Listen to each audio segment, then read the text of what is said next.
Cuando pensamos en el pacto bíblico, ¿qué nos viene a la mente? ¿Historias? ¿Promesas? Bueno, hoy vamos a ir mucho más profundo.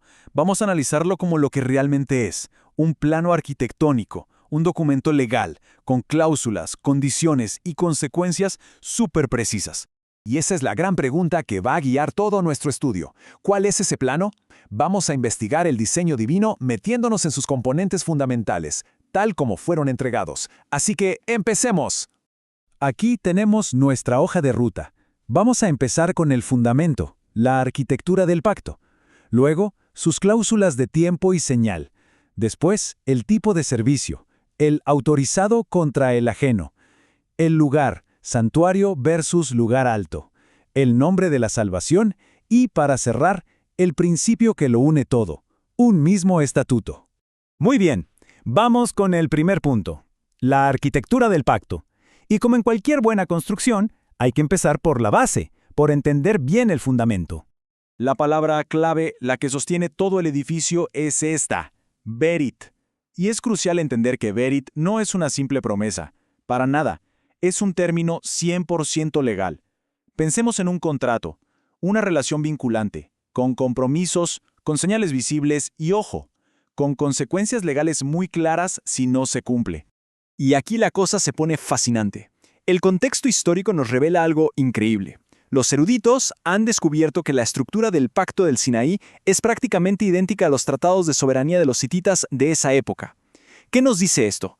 Que no estamos hablando de una idea cultural abstracta. Estamos frente a un formato legal reconocido, que no era negociable. Era básicamente el edicto de un rey para su pueblo. Ok, ya tenemos los cimientos. Ahora vamos a los pilares que le dan forma y durabilidad a esta estructura, las cláusulas de tiempo y señal. Y quiero que quede claro, esto no es algo decorativo, son cláusulas contractuales que definen el ritmo y la identidad de la relación. La primera cláusula de tiempo se basa en el concepto de moedim. Esto se traduce como tiempos señalados o, una traducción que me gusta más, citas divinas. Y el texto de Levítico 23:4 es clave aquí, porque especifica, estas son las festividades de Jehová. No dice las festividades de Israel. Esta distinción es fundamental, porque nos deja claro que no son tradiciones humanas que evolucionan, sino instituciones divinas inmutables. Y estos moedim no son para nada ambiguos. La Torá especifica 7 convocatorias sagradas principales. Ahí las tenemos: Shabbat, Pesach, Shavuot, Yom Teruah, Yom Kippur, Sukkot y Shemini Atzeret. Todas juntas forman un calendario que estructura el año entero en torno al recuerdo y la renovación del pacto. Ahora, para reforzar que estas cláusulas son permanentes, la Torá utiliza una frase legal potentísima, Hukat Olam.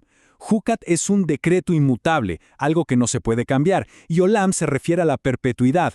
Juntas forman un término legal que blinda estas instrucciones. Y esa es precisamente la implicación legal. La función de Yucat Olam es proteger, blindar esas instituciones para que ninguna autoridad humana pueda cancelarlas o modificarlas. ¡Ninguna! Son en esencia parte de la arquitectura inamovible de este pacto. Además del tiempo, el pacto tiene señales. En hebreo la palabra es ot. Pensemos en una ot como el sello oficial o la firma en el documento del pacto. Es la marca visible que confirma que la relación existe y está vigente. Y el pacto del Sinaí identifica 2 de estas señales, u otot, principales, la circuncisión y el Shabbat. El profeta Ezequiel, de hecho, enfatiza que los sábados son la señal entre Dios y su pueblo. Entonces, pensemos, ¿qué pasa si alguien borra la firma de un contrato? Es un desastre legal, ¿cierto? Bueno, teológicamente, alterar una otot como el Shabbat es equivalente a anular la firma del documento del pacto. No es un tema menor. Bien, ya vimos el fundamento, el cuándo y las señales. Ahora exploremos el cómo. ¿Qué tipo de actividad, qué tipo de servicio se prescribe dentro de esa arquitectura divina? La palabra clave aquí es abodá. Su raíz viene de trabajar o servir. Pero en el contexto del tabernáculo no hablamos de cualquier trabajo, no, se refiere específicamente al servicio litúrgico, al culto ordenado y regulado que se debe realizar exactamente según las instrucciones divinas. Y esto nos lleva a una distinción legal que es crítica. Tenemos la abodá, el servicio autorizado, y por otro lado la abodá zará, que se traduce como servicio extraño o ajeno. Y mucho cuidado aquí. Servicio extraño no solo se refiere a adorar a otros dioses, se refiere a cualquier forma de adoración que sea ajena al patrón divino, incluso si la intención es buena. El caso de Jeroboam y sus becerros de oro es el ejemplo perfecto de esto. Él no necesariamente introdujo un nuevo dios. Pudo haber tenido la intención de que esos becerros representaran a Jehová. Pero al usar formas y tiempos que él mismo se inventó, su culto se convirtió en Abodá Zara. En este plano, la forma importa tanto como el objeto de la adoración. Sigamos avanzando en el plano arquitectónico. Ya vimos el qué, el cuándo y el cómo. Ahora toca el dónde, porque la Torá no solo define qué hacer, sino también en qué lugar designado debe hacerse. Aquí el plano se vuelve súper específico. Tenemos un contraste total entre el Mikdash, que es el santuario autorizado, construido según el patrón divino, y la Bamá, o lugar alto. Una Bamá es cualquier lugar de culto establecido por iniciativa humana. Incluso si se dedicaba a Jehová, violaba una cláusula central del plano. La adoración debía ser en el único lugar que Dios mismo había elegido. Entonces, si el pacto es un plano tan preciso, tan legal, ¿qué pasa cuando se rompe? Esto nos lleva directamente al concepto de la salvación y al nombre mismo que la representa. A ver, analicemos el nombre Yeshua porque su etimología es una clase magistral. Todo empieza con la raíz hebrea Yosha, que es salvar, rescatar. De ahí viene el nombre Joshea, pero Moisés le añade una parte del nombre divino y lo transforma en Yehoshua, que significa Jehová es salvación. Yeshua es la forma posterior. El nombre mismo ya es una declaración de intenciones sobre la restauración del pacto. Y este es un punto culminante en nuestro estudio.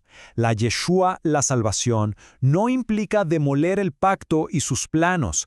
Todo lo contrario, es la restauración de la estructura, es el regreso a los planos originales. La salvación es la restauración de esa relación de pacto que se había roto, no su anulación. Esto nos lleva a la conclusión. Después de ver el fundamento, los pilares, la actividad y el lugar, llegamos al principio que une todo el edificio, que lo amarra todo. Así que, al final, la conclusión es clara. El pacto del Sinaí no es un conjunto de sugerencias espirituales. Es un plano arquitectónico divino, un documento legal con especificaciones inalterables de tiempo, acción y lugar. Un diseño hecho por un único arquitecto para todos los que entran en él. Y cerramos con este versículo unificador de Levítico, que es como la clave de bóveda de toda la estructura. Un mismo estatuto tendréis para el extranjero como para el natural, porque yo soy Jehová vuestro Dios. El plano establece un estándar único y universal para todos los que entran en esta relación. Un solo arquitecto, un solo diseño, un solo estatuto. Y esto nos deja con una pregunta para reflexionar. ¿Con cuánta seriedad estamos tomando hoy los planos originales?